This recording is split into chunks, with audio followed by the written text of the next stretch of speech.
Fascist এবং ফ্যাসিস্টের দোসরদেরকে আইন করে নিষিদ্ধ করতে হবে।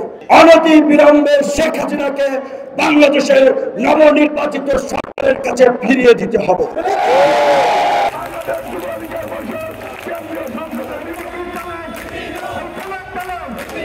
কথা হচ্ছে অন্তর্বর্তীকালীন সরকার হয়েছে, আগামীতে আমাদের প্রত্যাশা অনুযায়ী একটা অবাধ সুষ্ঠু নিরপেক্ষ নির্বাচন করবে, নির্বাচিত প্রতিনিধিদের কাছে ক্ষমতা হস্তান্তর করবে।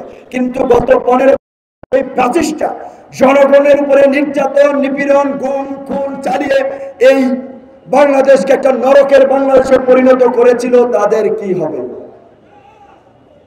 ফ্যাসিস্ট এবং ফ্যাসিস্টের দোসরদেরকে আইন করে নিষিদ্ধ করতে হবে।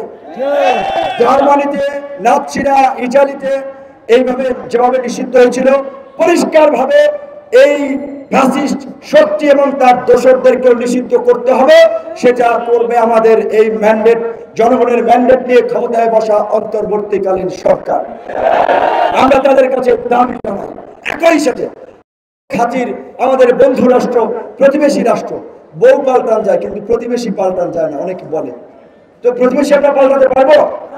তো এই প্রতিবেশীর সাথে আমরা ভালো সম্পর্ক চাই, তারাও চায়। প্রতিবেশীর সাথে আমাদের চুক্তি আছে, বন্দি বিনিময় চুক্তি। অনতি বিলম্বে শেখ হাসিনাকে বাংলাদেশের নবনির্বাচিত সরকারের কাছে ফিরিয়ে দিতে হবে। আপনারা গত 15 বছরে যা করেছেন সেইটা কোন প্রতিবেশী স্বরূপ আচরণ ছিল না।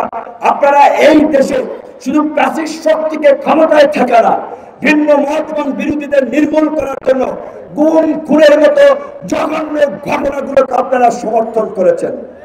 এবং আপনাদের এজেন্সি এজেন্সি জয়েন্টলি আপনারা খুন করেছেন।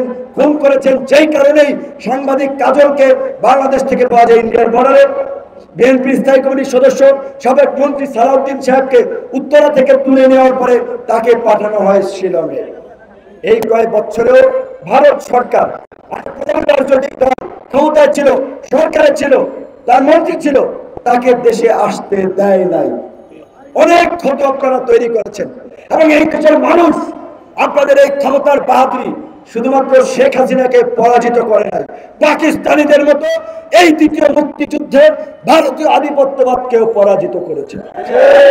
কাজে আমরা পরিষ্কারভাবে বলতে চাই, বাংলাদেশে পিলখানা বিডিআর বিদ্রোহ, ইসলামের উপরে নির্বিচারে হত্যাকাণ্ড, এই সমস্ত ঘটনার জাতিসংঘের অধীনে তদন্ত হতে হবে।